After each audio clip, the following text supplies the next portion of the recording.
How to convert any video to a live photo on TikTok. Hi guys, in this video I will show you how to convert any video to a live photo. All you need to do is follow those steps I'm gonna give you. First thing, go to your TikTok.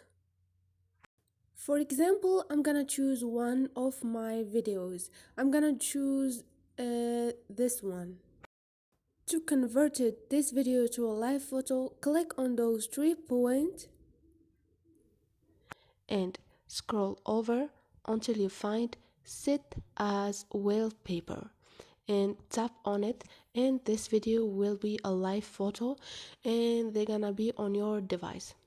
So this is it guys, it's so easy and simple, and I hope this video was helpful to you, and if you like the video don't forget to subscribe and like.